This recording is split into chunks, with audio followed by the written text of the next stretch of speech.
Hey everybody. So about 2 weeks ago, I embarked on an Instagram algorithm challenge. Okay, there has been a lot of talk across the social media sphere about Instagram changing the algorithm yet again, right? As a result, there's advice all over the place on these are the 5 ways to beat it or the 7 tips you need to succeed, okay? But what I saw lacking across all of these was any statistics that proved this is actually what you should do because this is the results you could get. The advice across the board was pretty consistent. Okay, so that's something that is good.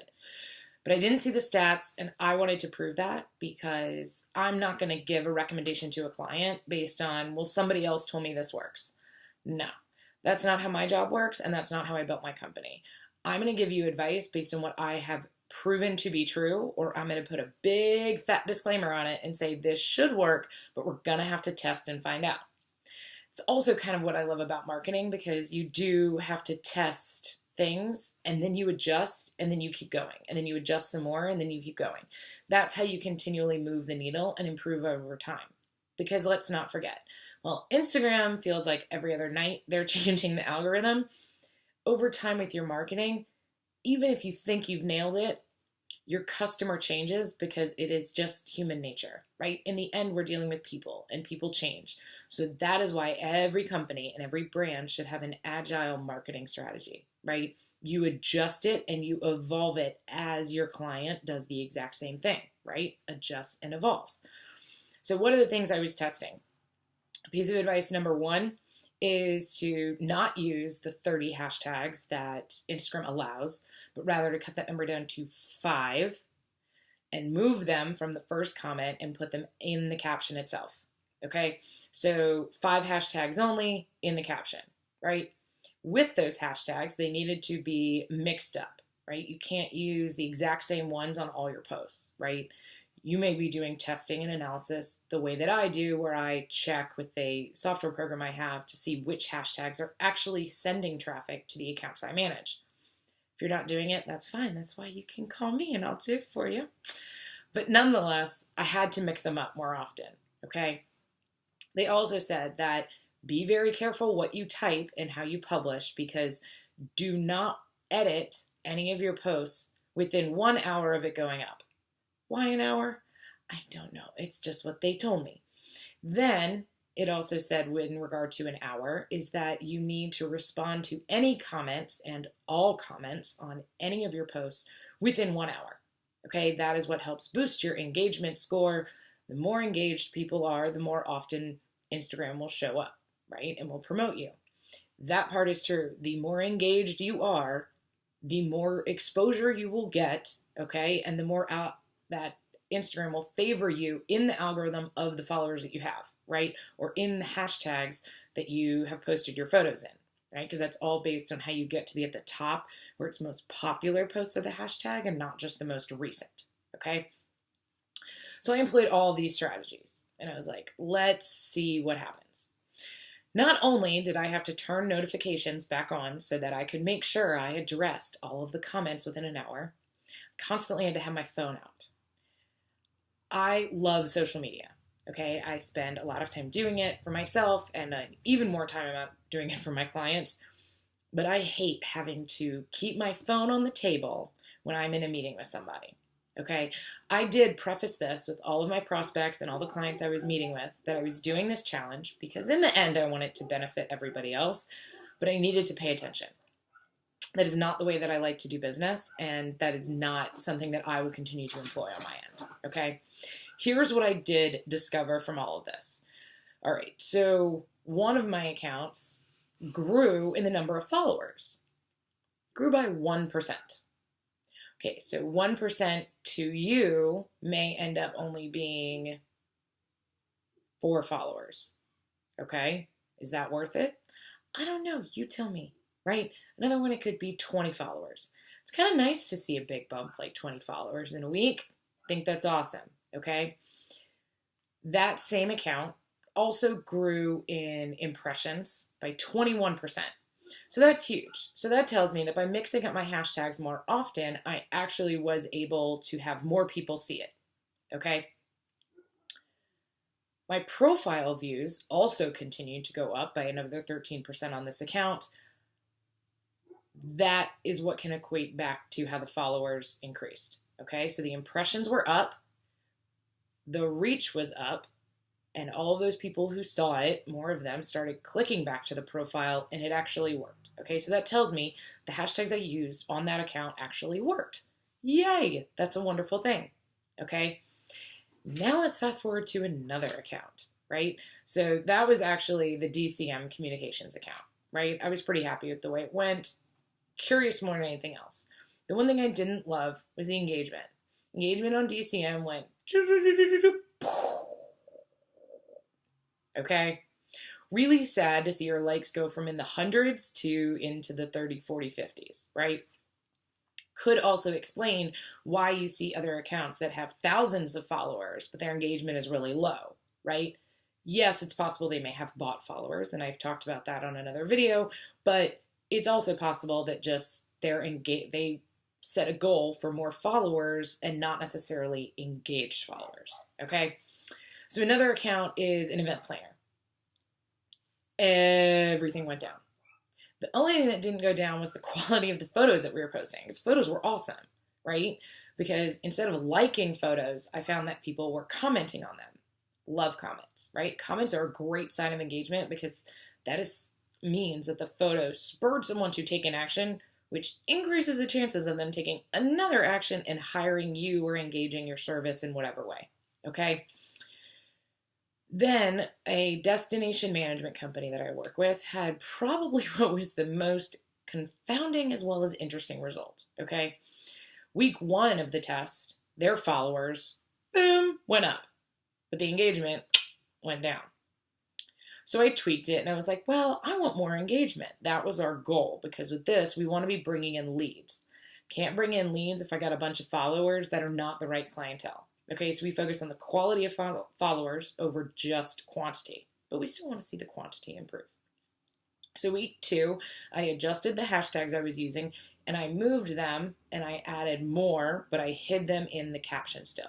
Okay, so I had like 5 immediately after the caption, and then I had another 5 to 10 after like a couple of dots. All in the caption though, not in the comments. Week 2, the followers actually decreased and the engagement was pretty static, okay? So it was a little bit ridiculous. One of the other accounts that I tested out is one that should have been a no-brainer, right? It's my dog. Yes, I have an Instagram account for my dog. It is Sully the Chocolate Lab, okay?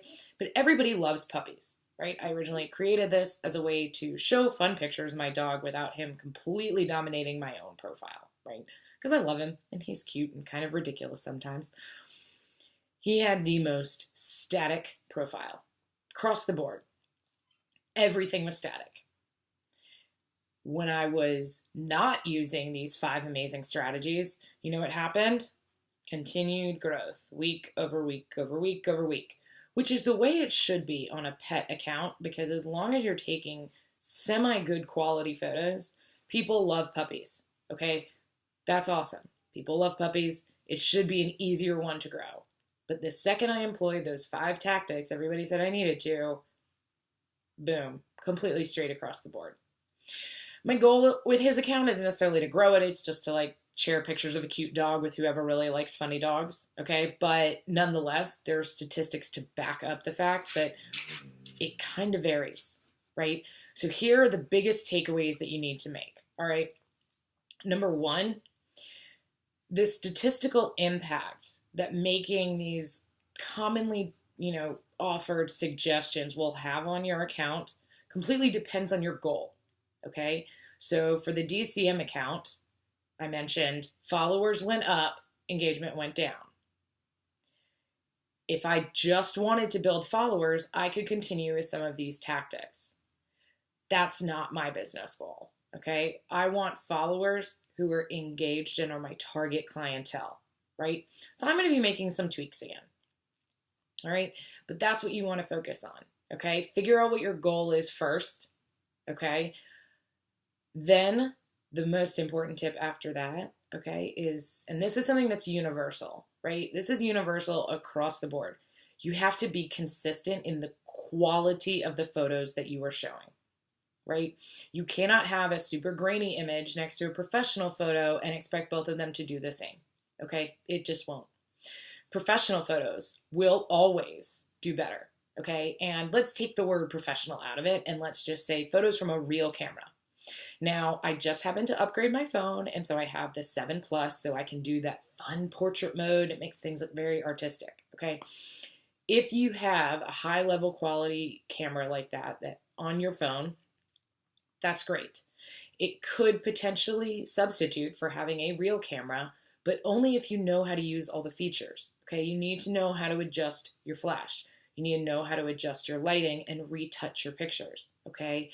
Do not rely solely on filters as the way to fix every bad photography image, okay? So tactics to walk away with so far, right? Number one is know what your goals are, okay? Do you want followers, do you want engagement, or do you want both, okay? That is going to determine whether or not you listen to all of these other tactics that people are else telling you, or you focus on the ones that I really think are the biggest priority.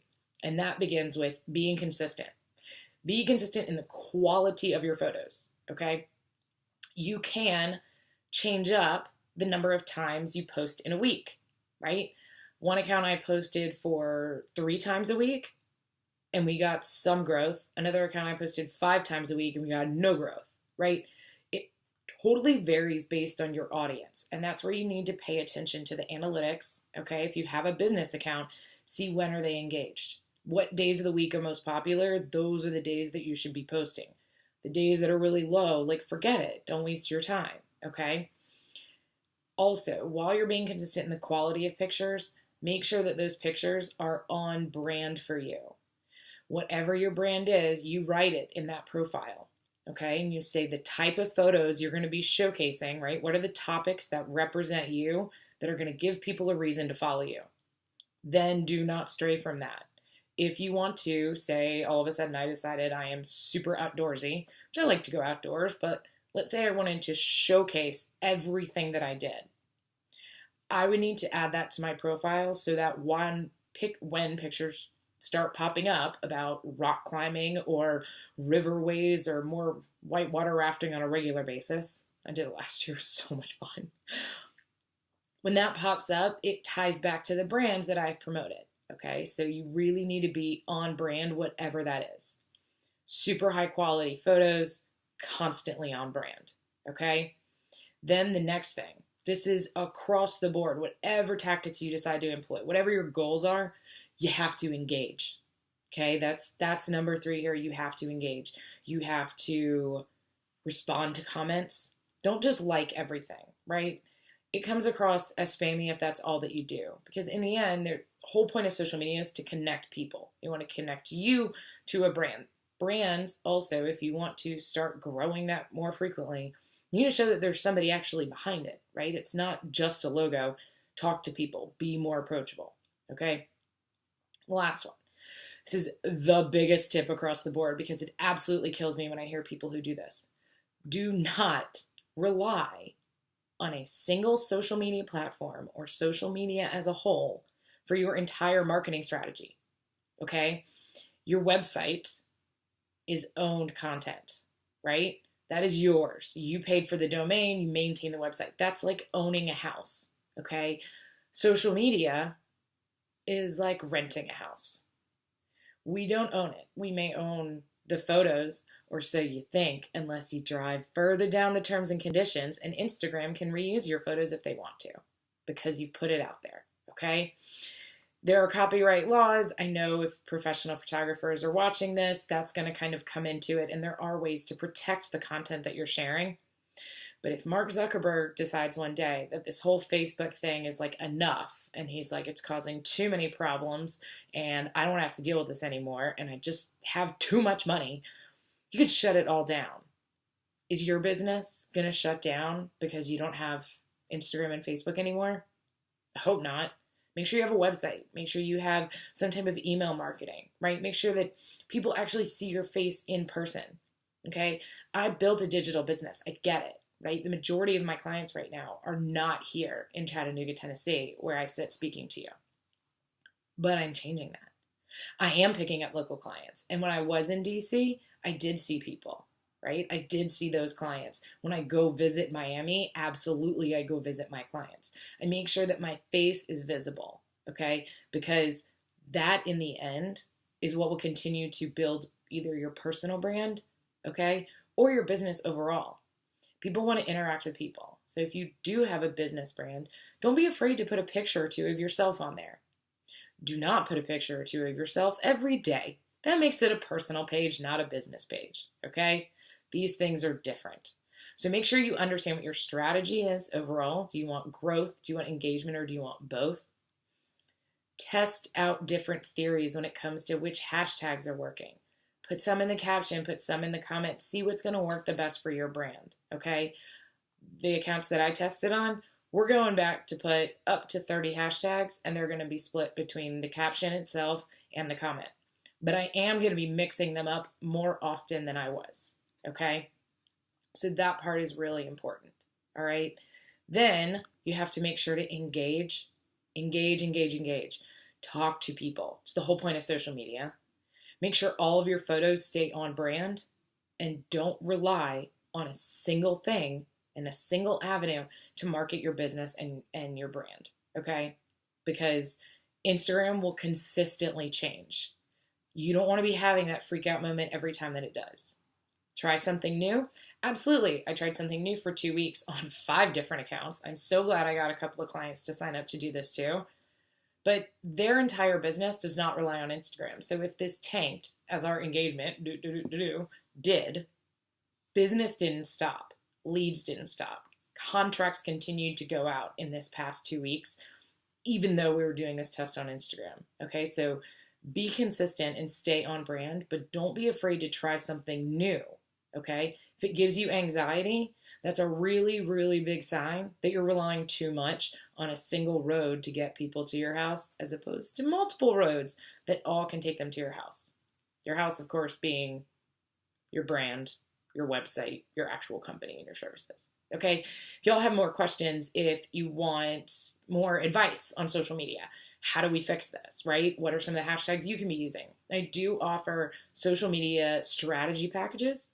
Basically, I'm going to do the research for you. I'm going to give you these hashtags that are going to work. These are what some of your competitors are doing. Here's a great way to brand yourself. Oh, and then here's the step-by-step guide that will get you started and have posting guidelines, okay? So whether you manage it or somebody else at your company does, everybody's going to be very consistent. And when you can split up the workload, particularly Instagram stories, okay, it'll make it much easier and much more resilient for your company to stay engaged without getting overwhelmed, okay? If you're only a single person, I can also do your social media management for you. I'm happy to add more accounts here and take that burden, all right? If you just want some tips on what else to do, stay tuned. Check out more on my YouTube channel, okay, DCM Communications. I am constantly uploading videos there as well, and I would love to hear your feedback. If you've tested any of these strategies or have had problems before, I'm here to help you solve them. So y'all have a great weekend.